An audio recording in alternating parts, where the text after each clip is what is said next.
দর্শকদের সামনে আমরা তুলে ধরছি। ওঙ্কার বাংলায় এই বিষয় নিয়ে আমরা কিন্তু কথা বলবো বিশিষ্ট আইনজীবী চন্দ্রশেখর বাগ, তিনি আমাদের সাথে রয়েছেন। প্রথমেই ওঙ্কার বাংলায় আপনাকে স্বাগত জানাবো এবং তারপরে সেক্ষেত্রে কিন্তু প্রশ্নে আসবো। একদম চন্দ্রশেখর বাবু, এক্ষেত্রে যে বিষয় একদম মানে সব থেকে বলা যেতে পারে হাইলাইটেড এই মুহূর্তে, সেখানে চন্দ্রশেখর বাবু, আপনি আমাকে শুনতে পাচ্ছেন? হ্যাঁ চন্দ্রশেখর বাবু, অনুরোধ করব আপনার মাইকটি অফ করা রয়েছে, আপনি দয়া করে মাইকটি অন করে নেবেন এবং সেক্ষেত্রে মিউট অপশনটা একটু যদি তুলে নেন। হ্যাঁ ধন্যবাদ চন্দ্রশেখর বাবু, প্রথমে স্বাগত জানাচ্ছি এবং এই মুহূর্তের সবথেকে বড় খবরের দিকে একদম নমস্কার চোখ রাখবো। যে ট্রাইব্যুনালে আবেদন করেছিলেন যারা 27 লক্ষ মানুষ, তারা নির্বাচনে ভোট দিতে পারবেন কিনা এই জল্পনা কল্পনা প্রশ্ন ছিল, কিন্তু এবারে উত্তর সামনে চলে এসেছে। সুপ্রিম কোর্টের শুনানিতে সুপ্রিম কোর্টের পর্যবেক্ষণ, তারা বলেছেন কোনো প্রশ্নই ওঠে না, কারণ ফ্রিজ হয়ে গিয়েছে ভোটার তালিকা। তাই 27 লক্ষ মানুষ এবারে 2026-এর নির্বাচনে ভোট দিতে পারবেন না। এর কি আর কোনো আইনত কোনো উপায় রয়েছে, জানবো আপনার কাছ থেকে। নমস্কার। যে কথাটা আপনি যে প্রশ্নটা তুললেন, এখন ব্যাপার হচ্ছে আজকে সারাদিন দুটোর পর এই মামলা শুনানি সুপ্রিম কোর্টে হয়েছে এবং একদম খানিকক্ষণ আগে এই মামলার যে চলাকালীন যে আপডেট যেটা আমরা জানছি সেটা হচ্ছে যে সুপ্রিম কোর্ট শুনানি করেন, সমস্ত আইনজীবীদের বক্তব্য শোনেন, বলে ইলেকশন কমিশনারের আইনজীবীদেরও বক্তব্য শোনেন এবং সমস্ত কিছু শোনার পরে তারা অন্তত পক্ষে একটা জিনিস যেটা পরিষ্কার করে দিয়েছেন, সেটা হচ্ছে যে যে ফ্রিজড হয়ে গেছে যে ইলেকটোরাল রোল, সেই ইলেকটোরাল রোল যখন ফ্রিজ হয়ে গেছে, সেই ফ্রিজের পর আর কোনো নতুন করে কেউ কাউকেই ভোট দান করতে দেওয়া অ্যালাউ করা যাবে না। কিন্তু তারা এর সঙ্গে আরেকটা জিনিস যেটা বলেন সেটা হচ্ছে যে এই যে অ্যাপিলেট ট্রাইব্যুনাল, সেই অ্যাপিলেট ট্রাইব্যুনালের উপরেও মানে বিভিন্ন আইনজীবীরা তারা বক্তব্য রাখার সময় সুপ্রিম কোর্টের উপরে প্রধান বিচারপতি জয়মাল্য বাগচি, জাস্টিস বোমাই, তাদের উপরে যে বারবার অনুরোধ করতে থাকেন যে যারা অ্যাপিলেট ট্রাইব্যুনালে গেছেন তাদেরকে অন্তত ভোটদানে করতে দেওয়া দরকার। কিন্তু সেটাও সুপ্রিম কোর্ট বলেন যে আমি কোন রকম এই অ্যাপিলেট ট্রাইব্যুনালের উপর ওভার বার্ডেন করবো না বা প্রেশার দেবো না, তারা একটা যাতে কুইকলি যাতে এটা নিষ্পত্তি করে সেটুকু বলবো, কিন্তু কোন রকম কোনো টাইম লাইন করে দিয়ে যে যাতে তাড়াতাড়ি করে, কারণ টোটাল এখনো অব্দি 35 লক্ষ নাম, কালকে কলকাতা হাইকোর্টের চিফ জাস্টিস যেটা আপডেট দিয়েছেন প্রধান বিচারপতির কাছে 34 লক্ষ সামথিং বলে অ্যাপিলেট ট্রাইব্যুনাল অ্যাপিল করেছে।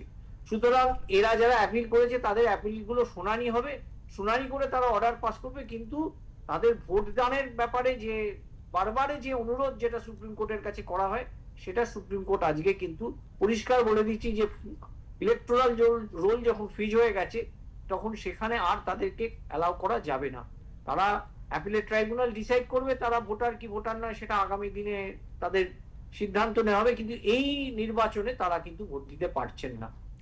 এক্ষেত্রে আরেকটি প্রশ্ন, যারা বৈধ ভোটার 27 লক্ষের মধ্যে যে 27 লক্ষই অবৈধ ভোটার, এমন বিষয়টা যদি না হয়ে কিছু বৈধ ভোটারও যদি বের করা যায় বা হয়তো বেরো হলেও যে অন্তত একজন ভোটারও বৈধ, তাহলেও সে 2026-এর নির্বাচনে ভোট দিতে পারছে না, অথচ সে আগের বছরেও ভোট দিয়েছে, তাহলে এখানে আইনসঙ্গত পদ্ধতি নিয়ে প্রশ্ন থেকে যাচ্ছে না? এখন দেখুন, ব্যাপার হচ্ছে যে আইনসঙ্গত প্রশ্ন থাকছে ঠিকই, গত আগের নির্বাচনে সে যদি ভোট দিয়ে থাকে, কিন্তু এই যে এসআইআর এর পদ্ধতি এবং সেই পদ্ধতির পর যে ইলেকটোরাল রোল, সেই জায়গাতেই যদি তার নাম না থেকে থাকে, তারা যদি সেইখানে এই যারা বিচারক মন্ডলী তাদের কাছেও তাদের নাম বাদ গিয়ে থাকে, তারা তাহলে অ্যাপিল করবে অ্যাপিলেট ট্রাইব্যুনালে, কিন্তু তারা বৈধ কি অবৈধ সেটা অ্যাপিলেট ট্রাইব্যুনাল ডিসাইড করবে। তার পরবর্তী ক্ষেত্রে তারা এই নির্বাচনে অন্তত তারা ভোট দিতে পারবে। তার কারণ আজকে সুপ্রিম কোর্ট খুব পরিষ্কার করে বলে দিয়েছে যে ইলেকটোরাল রোল যেটা ফ্রিজ হয়ে গেছে, সেই ফ্রিজ হয়ে যাওয়ার পর তারপরে তাদেরকে কখনোই অ্যালাউ করা যাবে না তাদের ভোটদান করতে। চন্দ্রশেখর বাবু, এক্ষেত্রে মানুষের প্রতিক্রিয়া যথেষ্ট কিন্তু আবেগপ্রবণ হয়ে উঠছে। 6 জন এসআইআর এর তালিকায় নাম বাদ যাওয়া 6 জন তারা নিজেদের বৈধ ভোটার বলে দাবি করে তারা স্বেচ্ছা মৃত্যুর জন্য আবেদন জানিয়েছেন। আরামবাগের 6 জন মানুষ তারা কিন্তু স্বেচ্ছায় আবেদন জানিয়েছে স্বেচ্ছায় মৃত্যুবরণ করতে চাইছেন। এই ধরনের একটি প্রবণতা কিন্তু মানুষের মধ্যে কাজ করছে যে তাদের ডিটেনশন ক্যাম্পে পাঠিয়ে দেওয়া হতে পারে। এ বিষয়ে কি বলবেন? না দেখুন, এই এই যে যে সমস্ত আবেগ প্রবণ মানুষ বাঙালিরা, সুতরাং সেখানে তারা এই যে কথা বলছেন, দেখুন একটা ভোট দানে নিশ্চয়ই তার বলে একজন নাগরিক হিসেবে তার সেটা নৈতিক কর্তব্য, কিন্তু মুশকিল হচ্ছে যে সেটা যে মুশকিল হচ্ছে যে যদি তারা কোনো কারণে এই নির্বাচনে তাদের নাম না থেকে থাকে, সুপ্রিম কোর্টের দেখুন নির্দেশটা তো সর্বোচ্চ আদালতের নির্দেশ, সুতরাং তার উপরে তো কোনো আইন নেই। সুতরাং সেখানে পরিষ্কার বলে দেওয়া যে যদি তাদের এই ইলেকটোরাল রোলে যদি তাদের নাম না থেকে থাকে তারা ভোট দিতে পারবে না।